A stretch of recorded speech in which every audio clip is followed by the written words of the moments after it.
जंगल में रह जयाम आदिवासी जंगल रखवाला रे।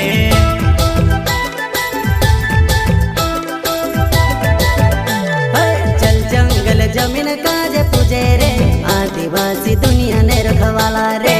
बाप देव खतरी काज पूजे रे आदिवासी सबसे निराला रे।